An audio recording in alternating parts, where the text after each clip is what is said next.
अब चलिए खबरों में आगे बढ़ते हैं। एक शेर है, जब हादसे ही हादसे अपना नसीब हो, किस किस पे रोए आंख ये बरसे कहां कहां। छात्रों की हालत पर यह शायरी बिल्कुल सटीक है। नमस्कार, मैं हूं विवेक श्रीवास्तव और आप मेरे शो के शुरू में यकीन करिए कि अगले कुछ मिनटों में यह शायरी और मेरी यह डायरी छात्र जीवन की जद्दोजहद को आपके सामने रखेगी, छात्रों की समस्याओं को आपके सामने रखेगी, छात्रों के सवालों को आपके सामने रखेगी, क्योंकि कई सवाल हैं जो मेरे आपके जहन में हैं, जिसके जवाब हम तलाशना चाहते हैं। जानना चाहते हैं कि जिन छात्रों की बदौलत इस देश में 7,000 से ज्यादा कोचिंग संस्थान चलते हैं, करीब 60,000 करोड़ से ज्यादा का कारोबार है, क्या उनके सवाल का जवाब देने वाला कोई नहीं है? सवाल यह है कि जवाब देगा कौन? मसीहा शिक्षक, प्रशासन के लोग, अधिकारी या सरकार, जिसको यह कोचिंग इंडस्ट्री 2023-24 का आंकड़ा है कि 5500 करोड़ से ज्यादा का जीएसटी दे चुकी है। पिछले 5 सालों में करीब 18,000 करोड़ का जीएसटी ये इंडस्ट्री दे चुकी है सरकार को। अनियमितताओं का जिम्मा सरकार कोचिंग संस्थानों पर डाल देती है और कोचिंग संस्थान सरकार पर डाल देते हैं। पूरा तंत्र भ्रष्ट पड़ा है। कई कोचिंग संचालक इसी कमाई से महलों में रहने लगे हैं, कई लग्जरी गाड़ियों में चलने लगे हैं, लेकिन छात्रों का जवाब देने वाला कोई नहीं है, बताने वाला कोई नहीं है। छात्र प्रदर्शन कर रहे हैं, 5 दिनों के बाद भी उनकी सुनने वाला कोई नहीं है। जबकि भारत का कठोपनिषद कहता है कि यह नचिकेता का समाज है, जिज्ञासाओं की धरती है। मैं तलाश कर रहा था वैसे शिक्षक की जो खुलकर बोले इस पर। कईयों से मैंने बात की, तैयार नहीं हुए, टाल मटोल करने लगे, लेकिन उनमें से एक अवध ओझा जी तैयार हुए, जो अपनी बात रखेंगे, छात्रों के सवालों का जवाब देंगे। जिस स्टेटमेंट का इंतजार छात्र और अभिभावक कर रहे हैं, हम वो जानेंगे अवध ओझा सर से। स्वागत है सर आपका। सबसे पहला सवाल और शुरुआत इसी से करते हैं कि इतनी देर क्यों लग गई सामने आने में? 4 दिन के बाद देर किसी को नहीं लगी। जब हादसा इतनी जल्दी हुआ, 3 मिनट में 12 फीट पानी, और 27 तारीख को मैं जयपुर में था, मेरा सेमिनार था। 27 तारीख को मैं बाहर था, मैं वहां से निकला और इतना बड़ा कांड हो गया। लड़के बेचारे इकट्ठे हुए, सड़क पर उतरे, प्रदर्शन धरना शुरू किया। अब सवाल ये उठता है कि जो लड़के हम लोगों से आशा करते हैं, मेरी कोचिंग उस हादसा स्थल से मुश्किल से 50 मीटर पे, मैं आशा करता था कि मेरे पास लोग आएंगे, मुझे कहेंगे कि सर ऐसा ऐसा घट। मैं खुद वहां जाने के लिए तैयार था, लेकिन भीड़ में हम किसे ढूंढें, किससे बात करनी है, कौन है सामने जो इस मुद्दे को उठा रहा है। तो कोई आने में लेट नहीं हुई, लेकिन इस परिस्थिति को समझने में कि हुआ क्या, असलियत में क्या हो रहा था। कोई कह रहा था ऐसे मर गए, कोई कह रहा था वैसे मर गए। अब जाके पता चला कि इस हादसे में कि ओरिजिनल घटना क्या थी। एकदम सही, ये जो बच्चे आज उठाए, सूरत में घटना हुई, किसी ने कोई सवाल नहीं उठाया। मुखर्जी नगर में हुई, 61 लड़कों का वीडियो छतों से कूदते हुए बाहर सामने आया। कहाँ था सरकार? सोई पड़ी हुई थी। आज सरकार सबके बेसमेंट को सील कर रही है। अगर यही घटनाएं 1 साल पहले हो जाती, यही सारे मापदंड पहले चेक कर लिए जाते, तो शायद ये हादसा नहीं होता। लोग ये कह रहे हैं, क्योंकि 2 लोग सबसे ज्यादा इसमें चर्चा का विषय बने हुए हैं, विकास दिव्यकीर्ति जी और अवध ओझा जी। लोग ये कह रहे हैं कि ये 4 से 5 दिनों के बाद इसलिए सामने आए क्योंकि अपनी जो छवि है उसको बचाने की कोशिश है, इमेज बचाने की कोशिश है, ताकि धंधा मंदा ना हो। कोई इमेज बचाने की कोशिश नहीं, मैं तो 4 सूत्री प्रोग्राम लेकर आया हूँ। मैंने कहा कि अगर बेसमेंट को, जिसकी भी बेसमेंट हो, उसको तत्काल प्रभाव से बंद किया जाए। उसमें क्लास किसी भी कीमत पर, ना तो ये क्लास चलेगी ना लाइब्रेरी चलेगी। मैं मुद्दा उठा रहा हूँ कि सीमित सीटें की जाए हर कोचिंग में, 100 से ज्यादा बच्चे, मैक्सिमम 200 से ज्यादा बच्चे कहीं ना पढ़ाए जाए। तीसरी बात है, किसी भी कोचिंग में अगर दुर्घटना होती है, ऐसी किसी तरह की दुर्घटना होती है, आजीवन कारावास का प्रावधान किया जाए और हर कोचिंग संस्थान अपने सिलेक्शन की लिस्ट, जो से क्लासरूम के लड़के हैं, उसको साल के अंत में जारी करें। ये वाला भी एक तरह का फर्जीवाड़ा है ना, कहीं के बच्चे कहीं से फोटो लगा देते हैं। बिल्कुल, और उसके बाद कोचिंग संस्थान अपनी ब्रांडिंग करने लगते हैं। बिल्कुल बिल्कुल बिल्कुल। कोचिंग का जो बच्चा है, जो साल भर वहां पढ़ा है, सिर्फ उसकी फोटो ही छाप सकता संस्थान, बाकी कोई फोटो नहीं छापेगा। कुल मिला के इसके पूरे केंद्र में तो छात्र ही है ना, तो छात्र के रहन सहन, छात्र के जीवन से जुड़ी बातें तो करनी ही चाहिए। बिल्कुल। छात्र का जीवन कितना ज्यादा मुश्किल है, और आप कह रहे हैं कि आप ये 4 सूत्रीय मांग लेकर आए हैं, बहुत सही है, ऐसे कदम उठाने चाहिए। आप सामने आके खुल के बोल रहे हैं, कुछ लोग तो बोल भी नहीं रहे हैं। अब ये बड़ा सवाल है कि क्या हादसा होने का इंतजार कर रहे थे कि ऐसी मांग लेके आए? नहीं, इस प्रकरण में मुझे कल एक बात पता चली कि कोई लड़की थी, वही राव IAS एकेडमी, जिसने MCD को ये बात आज से 20 दिन पहले लिखी थी कि सर ये जो हमारा बेसमेंट है ये बहुत खतरनाक है, यहाँ कभी भी हादसा हो सकता है। रिमाइंडर भी दिया, रिमाइंडर भी उस लड़की ने दिया। अब जब उस लड़की ने, अब यहाँ पर सिविक सेंस की बात उठती है कि आपके कूपे में, रेलवे कंपार्टमेंट में पानी नहीं, आप रेल मिनिस्ट्री को ट्वीट कर देते हो। उस लड़की के साथ अगर 100 लड़के और खड़े हो गए होते उस वक्त, तो संभावना थी कि ये घटना नहीं घटती।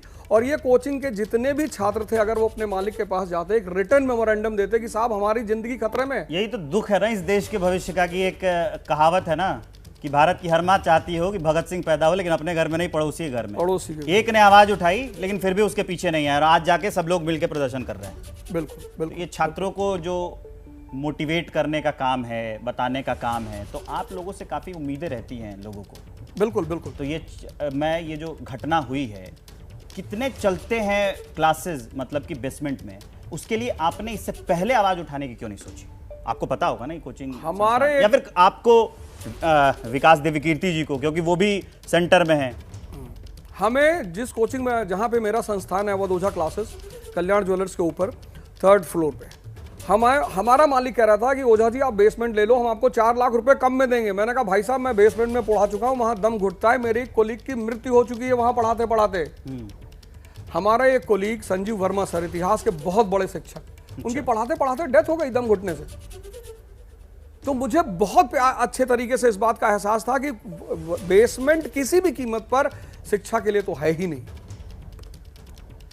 छात्र आपसे बहुत कुछ जानना चाहते थे और ये कह रहे थे कि ओझा सर, आपने देखे होंगे, आपके नाम के वो पोस्टर भी आए हैं, विकास देवकीर्ति जी के भी नाम के पोस्टर आए, लगातार ट्वीट हो रहे थे, ओझा सर बोझा हैं वगैरह वगैरह।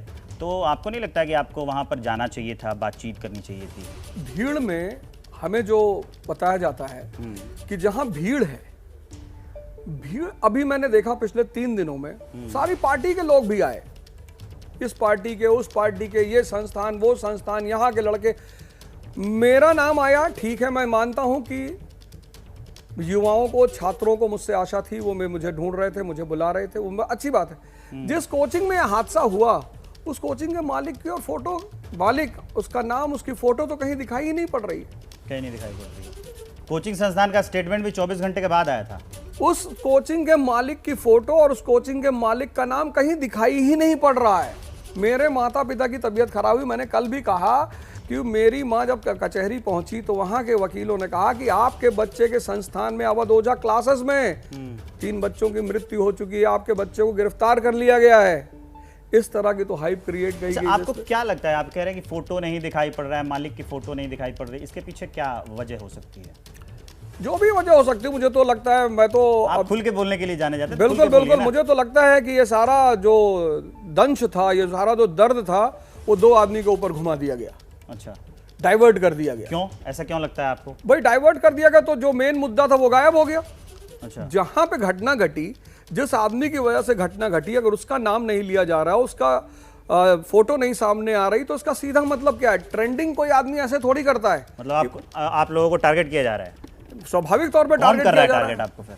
नहीं, ये बात अगर मुझे पता होती तो मैं तो बिल्कुल अब तक कई जगह बोल ही चुका होता कि कौन हमें टारगेट कर रहा है। लेकिन मैं छात्रों से ये अपील करना चाहता हूं कि मैं बिल्कुल उनके साथ हूं। मैं छात्रों से आपकी बात करा देता हूं। छात्र जो प्रदर्शन कर रहे हैं, हमने कुछ छात्रों से संपर्क साधा है, मेरी जो संवाददाता है वो वहीं पर मौजूद हैं, उनके कुछ सवाल हैं, वो हम आपसे सीधा जो ये संवाद करा रहे हैं। न्यूज़ ये पहली बार कर रहा है कि आपकी जो है उनसे बातचीत हो जाए, क्योंकि आप ये कह रहे हैं कि वहाँ नहीं जाएंगे, बहुत जायज़ बात है कि असामाजिक तत्व भी हो सकते हैं, आपके वो सुरक्षा की गारंटी कौन लेगा? आजादी का छात्रों के सवाल क्या हैं वो ज़रा बताइए। अवध ओझा सर हमारे साथ एबीपी न्यूज़ के न्यूज़ रूम में, स्टूडियो में लाइव बैठे हैं। बिल्कुल विवेक, मैं प्रदर्शन स्थल पर हूँ। कई सारे छात्रों को प्रदर्शन स्थल पर 3 बसों में भर के दिल्ली पुलिस फिलहाल ले गई है। ये बताया गया है कि एमसीडी के कमिश्नर से मिलने के लिए ले जाया जा रहा है। अब देखिए, मुट्ठी भर स्टूडेंट्स यहाँ पर बचे हुए हैं और उनसे हम लोग बात करते हैं। आपके अवध ओझा जी, जिनके लिए आप नारा लगा रहे थे कि ओझा जी बोझा है, क्यों ऐसे नारे लगा रहे थे, क्या सवाल आप पूछना चाहते हैं, वो हमारे स्टूडियो में जुड़े हुए हैं। अपना नाम बताइए पहले। मैं उनका स्टूडेंट हूँ। There is something called privacy. में आप उन्हीं के स्टूडेंट हैं? क्या नाम है आपका? नाम नहीं बता सकता मैं। समथिंग कॉल्ड दूसरे से पूछ प्राइवेसी वो लीजिए। पढ़ाते थे पहले नेक्स्ट आईएएस में, उससे पहले वाजीराम में भी पढ़ाते थे। वो अपने स्टूडेंट्स को बोलते हैं कि राजा बनना है तो ऐसे करना है, वैसे करना। आज पिछले 4 दिन से वो कहाँ पे छिपे बैठे हैं, क्यों नहीं आ रहे स्टूडेंट्स के बीच में? और वो मतलब पढ़ाते हैं या कोई देसी कट्टा या कोई फायरिंग टाइप की ट्रेनिंग देते हैं? आप ये कट्टा लो और दाएं दाएं चलाओ, आप उनकी वीडियोस देखो। ये एक मतलब हिस्ट्री के टीचर का, एक मैच्योर टीचर का है ये। देखिए ओझा जी के ऊपर पहला सवाल विवेक स्टूडेंट ये ये पूछ रहे हैं कि ओझा जी कई बार ऐसा बड़ी ट्वीट बड़ी बातें करते हैं, गायब हैं, और आपका ये देसी कट्टा बड़ा वायरल हो रहा है। पहले भी वायरल था, अब तो लोग इसी को लेके घेर रहे हैं आपको। मेरा ऐसा कोई वीडियो जो ये मित्र हमारे वहां बैठ के कह रहे हैं, हाँ। ये जो मित्र हमारे ये बात वहां बैठ के कह रहे हैं, हाँ। तो ये मेरा वीडियो बताएं कि कहाँ कहा गया है। ऐसी किस वीडियो में मैंने ऐसा कहा है, और मैंने इनसे कहा होगा पढ़ने के लिए, ये शायद अगर कायदे से पढ़ लिए होते तो इस बात की चर्चा ही नहीं करते। दूसरा सवाल ले लीजिए आजादी का। उनके खुद के चैनल पे देखिए जवाब भी सुन लीजिए, ये जवाब बता रहे हैं। आप उनके खुद के चैनल पे जाके देख लीजिए, आपको मैं बहुत सारे शॉर्ट्स भेज दूंगा, उसमें दूसरा सवाल बताइए, अपना नाम पहले। कुछ भी नहीं मैम, हम एनोनिमस रहना चाहते हैं, लेकिन एक तरफ वो छात्रों की सजगता की बात करते हैं, चेतना की बात करते हैं, छात्रों को आंदोलनकारी होना चाहिए, अपने अधिकारों के प्रति जागरूक होना चाहिए, और पूरे प्रशासन के खिलाफ, एक व्यवस्था के खिलाफ वो लड़ने की बात करते हैं। आज हम वो किसी भी हर एक देखो, उनका कहना है कि उनके परिवार में किसी की तबीयत खराब थी इसलिए वो नहीं आ पाए। टीचर का एक तरीका होता है, वो किसी भी वे में पढ़ाने चाहे, हमें इससे कोई आपत्ति नहीं है, पर जो मूल मुद्दा है, जब वो छात्रों के अधिकार की बात करते हैं, चेतना की बात करते हैं। देखिए आप लोग लगातार सवाल ये भी उठा रहे थे, ये भी मैं आपको ध्यान दिला दूं कि यहाँ पर एक्सप्लॉयटेशन हर लेवल पर होता है। एक सेकेंड, आप क्योंकि अवध ओझा जी के स्टूडेंट रहे हैं, कितनी फीस लेते हैं वो, क्या वहां पर भी एक्सप्लॉयटेशन दिखती है? उस टाइम पे 175 थी। 1,75,000। उस टाइम पे वो कोचिंग में पढ़ाते थे, कोचिंग में फैकल्टी थे, उसके बाद उन्होंने उस टाइम में, ये किस टाइम की बात कर रहे हैं? ये छात्र हैं, ये आप जरा इनसे क्लियर सवाल पूछिए कि अवध ओझा जी से ये क्या पूछना चाहते थे, क्या करते थे, नहीं करते थे, हटाएं। अभी क्या पूछना है, सीधे मुद्दे पर आए। जी बिल्कुल। ये छात्र नेता हैं कि बिल्कुल विवेक, यूपीएससी के छात्र हैं, ये भी क्लियर करते रहिएगा। देखिए आप ये बताइए कौन से ईयर की बात कर रहे हैं जब आप स्टूडेंट? 18-19 की। 18-19 की। देखिए 18-19 में वो जिस कोचिंग में पढ़ाते थे, उस कोचिंग की फीस 1.75 लाख रुपीस हुआ करती थी। अपना सवाल बताइए। मैम मेरा नाम वैभव सिंह चौहान है, मैं कल डेलीगेशन का पार्ट था। आज यहाँ पे हम लोग को ऐसा कहा जा रहा है कि आप लोग की डिमांड पूरी हो गई। हम डेलीगेशन के पार्ट थे, हमने देखा है वहाँ पे कितने इंस्टीट्यूट के 19 इंस्टीट्यूट को बुलाया गया था डायरेक्टर्स को, उसमें से 15 आए। अवध सर तो थे भी नहीं वहाँ पे, पर बाकी लोग जो आए वहाँ पे जो डिस्कशन हुआ, पर वहाँ पे ज़्यादा डिस्कशन उनके बारे में हुआ, हम क्या कर सकते हैं, कैसे कर सकते हैं, आगे क्या होगा। पर हमारी जो अभी इमीडिएट डिमांड है, जो हमारे शॉर्ट में खत्म होनी। अवध ओझा जी से आपका सीधा सवाल क्या है, मैं आपसे ये पूछ रही हूँ। नहीं गए थे। डिमांड है कि सर को यहाँ पे आना चाहिए एक बार, क्योंकि सर बैठे हुए हैं, यहीं से पूछ लो ना। लोग कम हो रहे हैं, लीडरलेस प्रोटेस्ट हो चुका है, तो सर से मैं रिक्वेस्ट करता हूँ कि सर आप एक बार यहाँ पे जरूर आए, और आपकी हमें यहाँ पे जरूरत। ये अब जवाब ले लेते हैं सर, आपने आप आजादी का आप वहीं पे रहिए, अब जवाब ले लेते हैं सर। बिल्कुल। आप अगर ये वो छात्र चाहते हैं कि आप जाइए वहां पे, अगर ये छात्र जो भी वहां कह रहे हैं कि वो हमें बुलाना चाहते हैं, हाँ। तो अगर ये इनकी जहां ये बैठे वहां से मेरी कोचिंग सिर्फ 50 कदम पे है, अगर ये मेरे पास आते मैं इनके साथ जरूर चलकर वहां पर जाता। मैं किसके साथ वहां चला जाता, किसके साथ जाता मैं?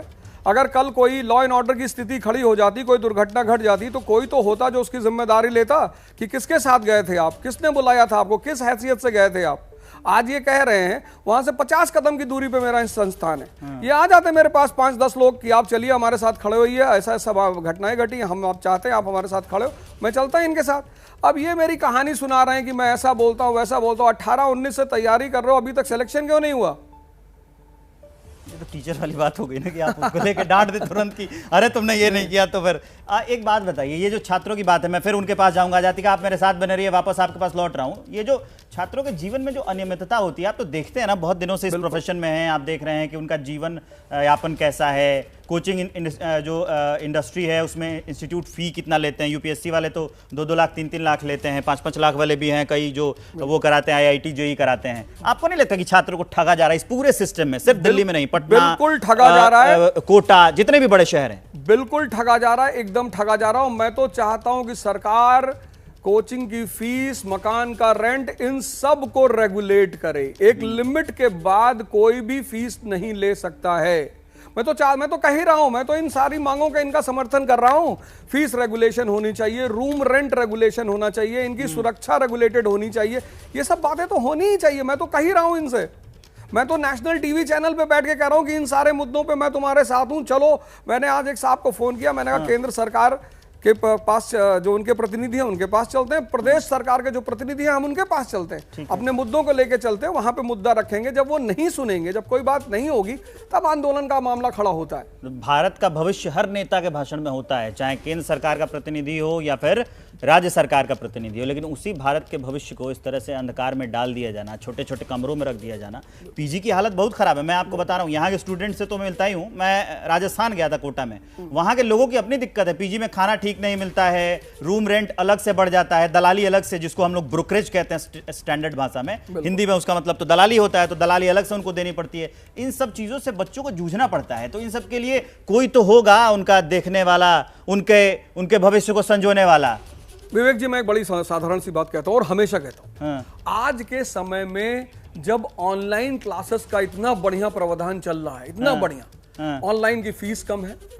अच्छा, आपके घर में अगर ऐसी व्यवस्था है कि भाई आप बहुत बिजी फैमिली से हैं, ब्यूरोक्रेट, राजनेता और बिजनेसमैन, आप दिल्ली आ गए, ठीक है। मैं तो छात्रों से कहता हूं कि बाबूजी, हाथ जोड़ के आप छात्रों से और छात्रों के अभिभावकों से, माता पिता से, कि ऑनलाइन पर भी वही सारे टीचर पढ़ा रहे हैं। अब तो हाइब्रिड क्लासेस चल रही हैं, जैसे मेरी कोचिंग है। आप कहते हैं साहब मुझे 10 दिन ऑफलाइन कोचिंग करनी है, आप आओ 10 दिन बैठो, बाकी मैं अपने घर से करूंगा। जिस दिन ये छात्र ये बात समझेंगे कि इन सारी चुनौती से निपटने का एक सरल तरीका ये भी है कि हम ऑनलाइन की तरफ जाएं। ठीक है, आप जरा, आप जो कह रहे हैं कि जिनसे मतलब ऑनलाइन भी आ सकता है, ऑफलाइन भी आ सकता है, यहाँ एक मुझे बात लगती है कि एक चीज़ होती है माहौल भी, कि जाकर फील्ड में परफॉर्म करना है। तो ये सब बातें हम करते रहेंगे। एक बार फिर छात्रों के पास चलते हैं। आजाती का एक दो और सवाल छात्रों के। जी बिल्कुल, देखिए जवाब भी ले लेते हैं और सवाल भी इन छात्रों से वापस करते हैं। अवध ओझा जी, एक आपके जवाब में कह रहे थे कि आप बार बार उनको यहाँ बुला रहे हैं, उनकी जो कोचिंग है यहाँ से 50 मीटर दूर है, क्यों आप लोग वहाँ पहुँच नहीं गए और उनको खुद क्यों नहीं बुला लिया? आक्षेप नहीं लगाना चाहते किसी भी प्रकार का, लेकिन हमारा सवाल है जिस कोच के लिए हम इकट्ठा हुए वो छात्रों के हितों की बात करते हैं, हमें उनसे उम्मीद है, चाहे वो कोई भी हो। विकास तो खुद भी आप जाके उन्हें बुला सकते थे, वो ये पूछ रहे हैं। ये अभी आप ही ने बोला वो बाहर थे, और पहली चीज तो ये लोग यहाँ पे रहते नहीं है, कोई भी जिसको आना चाहते थे। अभी वो बोल रहे हैं, एक बात बताइए, कुआं प्यासे के पास जाता है, प्यासा कुएं के पास आता है। अगर हम यहाँ अपना आंदोलन छोड़ के उनके पास जाए, उन्हें हमें एक आंदोलन साइट पे किसी भी को अपना समर्थन देना हो, नैतिक समर्थन, जाके ये दर्शाना हो बाकी लोग भी आए, तो उन्हें यहाँ आना चाहिए। लेकिन आपका जो आंदोलन है उसकी दिशा क्यों भटकती हुई नजर आई? आप लोग विकास दिव्य कीर्ति को टारगेट कर रहे हैं, आप लोग अवध ओझा को टारगेट कर रहे हैं, जबकि आपकी परेशानियां जो है वो रेंट को लेकर है, फीस को लेकर है। कोई मैम किसी को टारगेट नहीं करा। हम अपने गुरुओं को पूरा रिस्पेक्ट देते हैं, वो जो सोच के बोलते हैं हम उसकी रिस्पेक्ट देते हैं, क्योंकि वो हमें कुछ सिखाना चाहते हैं। इससे हमें अपने गुरुओं से कोई दिक्कत नहीं है। अवध ओझा सर मेरे टीचर नहीं है, पर मैं उनको सुनता था पहले। विकास दिव्य कीर्ति सर को मैं उतना नहीं सुनता हूँ, पर ठीक है, हर कोई हम लोग का गुरु है। पहली बात ये मेरा पहला कमेंट। अगर कोई मेरे भाइयों बहनों से कोई वर्ड का उनको सर को बुरा लगा, उसके लिए सॉरी।